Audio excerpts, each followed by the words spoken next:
Social media খুললে খালি আমিই ট্রেন্ড। হঠাৎ করে দাদুর হার্টের অপারেশনের কথা শুনে পুরো ফ্যামিলির মাথায় যেন আকাশ ভেঙে। দাদু হসপিটালে মৃত্যুর সাথে লড়াই করছে, তাই ভাবলাম একবার শেষবারের মতো দেখে আসি। বন্ধুগণ সব ভালো তো? ভাই সোশ্যাল মিডিয়া খুললেই কিন্তু এরকম করছে, ছ্যাবলামি দেখাচ্ছে, কে যাচ্ছে মরা বাড়ি, কে যাচ্ছে হসপিটাল বাড়ি। ভাই কি হচ্ছে ভাই? সো গাইস চলো আজকে এই হসপিটাল বাড়িটা কি দেবো, বিয়ে দিয়ে দেবো, কেঁদে মরে যাবি। তো গাইস চলো ভিডিও স্টার্ট করা যাক। তার আগে তুমি যদি বাচ্চা ছেলে হও তাও ভিডিওটা দেখো, কেন তোমরা তো বুঝতে পারবে যে কি হচ্ছে না হচ্ছে। সো গাইস চলো লেটস স্টার্ট। কিছু অশিক্ষিত ছোট লোক মেন্টালিটির মানুষরা तेरा तो गेम बजाना पड़ेगा। এই ভিডিওটা শুধুমাত্র এন্টারটেইনমেন্টের জন্য, কারণ আঘাত করার জন্য না। ভিডিওটা দেখো, মজা নাও এবং ভুলে যাও। হঠাৎ করে দাদুর হার্টের অপারেশনের কথা শুনে পুরো ফ্যামিলির মাথায় যেন আকাশ ভেঙে। আচ্ছা তোর দাদুর হার্টের অপারেশন হবে বলে তুই এইভাবে ধেই ধেই করে নাচছিস তাই তো? হঠাৎ করে দাদুর হার্টের অপারেশনের কথা শুনে পুরো ফ্যামিলির মাথায় যেন আকাশ ভেঙে। আকাশটা যখন ভেঙে পড়ছিল তুই কি ফ্যামিলির বাদ দিকে ছিলিস, গিয়ে মেকআপ করছিলিস নাকি?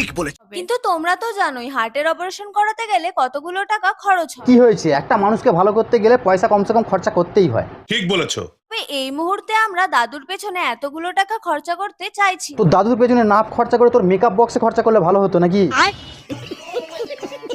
কারণ আমারও তো বিয়ের বয়স হয়েছে, আমাকেও তো বিয়ে করতে হবে। বিয়ে দিয়ে দেবো, কেঁদে মরে যাবি। তুই আর বিয়ে করে কি করবি? বিয়ে করলেই তো একটা ছেলের লাইফটা শুধুমাত্র বরবাদ হবে। বলো, তাই আমি মনে করি দাদুর পেছনে অতগুলো টাকা খরচ করার থেকে আমার বিয়ের জন্য টাকাগুলো জমিয়ে রাখা অনেক। তোর বিয়ের জন্য পয়সা খরচা করার দরকারই নেই, কুকুরের সাথে দিয়ে দিলেই তো হয়ে যাবে নাকি? আমিও হসপিটালে যাওয়ার জন্য তাড়াতাড়ি করে মেকআপটা শুরু করে ফেললাম। তবে কি কোথায় যাবি বললি, কোথায় যাবি বললি? হসপিটালে যাবি মেকআপ করে? আমিও হসপিটালে যাওয়ার জন্য তাড়াতাড়ি করে মেকআপটা শুরু করে ফেললাম। তবে হায় রে কলিকাল, কি যুগ এলো, এখনকার মেকআপ করেও নাকি হসপিটালে যাচ্ছে। হ্যাঁ ये सब क्या देखना पड़ रहा है? দাদু হসপিটালে মৃত্যুর সাথে লড়াই করছে, তাই ভাবলাম একবার শেষবারের মতো দেখে আসি। বলছি তুই ভুলেও যেন যায়নিস, তুই গেলে আরো মানুষটা মরে যাবে।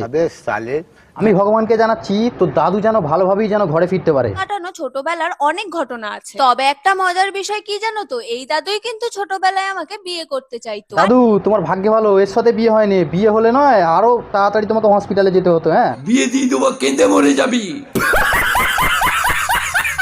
আর এই সুযোগেরই সদ্ব্যবহার করে আমি রোজ বিকেলে দাদুর কাছ থেকে 1 টাকা নিয়ে পেপসি খেতে যাই। আচ্ছা তুই সুযোগের সদ্ব্যবহার করতিস তাই তো? এই অভ্যেসটা তো ছোটবেলা থেকে আছে। হ্যাঁ আমার দাদু, আমি হসপিটালে যাচ্ছি, আমি কিভাবে যাব না যাব সেটা আমার পার্সোনাল ম্যাটার। তোর দাদু তুই কিভাবে যাবি হসপিটালে সেটা তোর ব্যাপার, কিন্তু সোশ্যাল মিডিয়ায় হাগিস কেন এসে? এখন সোশ্যাল মিডিয়া খুললে খালি আমিই ট্রেন্ডিং এ। এখন তুই ট্রেন্ডিং নয়, তুই হচ্ছে পেন্ডিং, গালাগালি খাবার তারে শুরু। ठीक बोले। বিশ্বাস না হলে একবার ট্রাই করে দেখে নে, একটা ভিডিও ছাড়, কমেন্টগুলো একবার পড়বি, তেরে গালাগালি পাচ্ছে। একটুখানি গেট রেডি হচ্ছিলাম, মানে এটা আমি জাস্ট তোমাদের সাথে শেয়ার করছিলাম। এগুলো তোর চুলের শেয়ার তোর কাছেই রেখে দে। নিয়ে তোমরা আমাকে কমেন্টে অনেক গালাগালি দিয়েছো। গালাগালি খাবার তো এইসবে শুরু, এখনো তোর বাকি আছে। দাঁড়া আমার এই ভিডিওটা দেখে দেখবি আরো তোকে কমেন্ট বক্সে তেরে গালাগালি দিচ্ছি। বাট এই মালটা, তোর চোখটাও কানা, এটা মাল লয়, এটা হচ্ছে পাকা পাকা বাল। প্রথম কৃমি হচ্ছে দাদুর দুঃস্বপ্নে আসা এক নাতনি। হ্যাঁ এতদিন দাদুর দুঃস্বপ্নে এসেছিলাম, এবার এই ভিডিওটার পর তোমার দুঃস্বপ্নে আসবো। তো যেন আমার স্বপ্নে আসবি নি। হ্যাঁ তাহলে কিন্তু এমন চটকাবো যে তোর দাদু তোকে চিনতে পারবে না যে আমার নাতনি কোনটা। আমার দাদু, আমি হসপিটালে যাচ্ছি, আমি কিভাবে যাব না যাব সেটা আমার পার্সোনাল ম্যাটার। এই কাঠ বেড়ালি, উই চিংড়ে, আরশোলা, টিকটিকি। কিছু অশিক্ষিত ছোট লোক মেন্টালিটির মানুষ। তুই তো আবার তাদের থেকেও খারাপ, উই চিংড়ে, উইয়ের পোকা। আরে ভাই, আমার দাদুর এখনো এমন কিছু হয়নি যে আমি হসপিটালে মেকআপ করে যেতে পারবো। হ্যাঁ তুই মেকআপ করে যা, দেখবি তোর দাদুর ভাগ্যে তোকেই না হসপিটালে ভর্তি করে নিয়েছে। হ্যাঁ ठीक बोले। তাছাড়া এমন কোনো মেয়ে আছে যে মেকআপ ছাড়া কোথাও যায় না? মানে তোমাদের পেটে কি একটুও বিদ্যা নেই? তোর পেটে তো বিদ্যাও নেই, বুদ্ধিও নেই, হাঁটুর নিচে বুদ্ধি। ঠিক বলেছো। তোমাদের শ্রাদ্ধ বাড়ির ব্লগার আমাকে রোস্ট করেছে। তোর টাইম তো প্রচন্ড হারে খারাপ যাচ্ছে, আজকাল ছাদে বাড়ি ব্লগও তোকে রোস্ট মারছে। बाबा टाइम बहुत खराब आ गया है।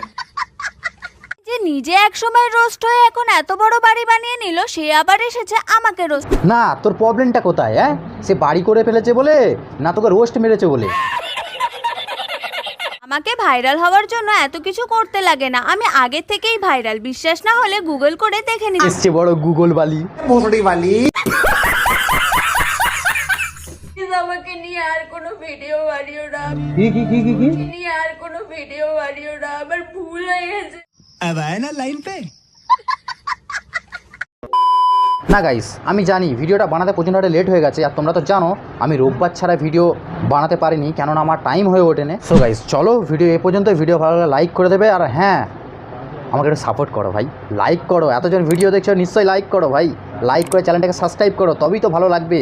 হ্যাঁ, এরকমই কন্টিনিউ ভিডিও পাওয়ার জন্য, প্রতি রোববার ভিডিও পাওয়ার জন্য আমার চ্যানেলটাকে সাবস্ক্রাইব করে রাখো। সো গাইস চলো ভিডিও এ পর্যন্ত। খারাপ দেখেছি সব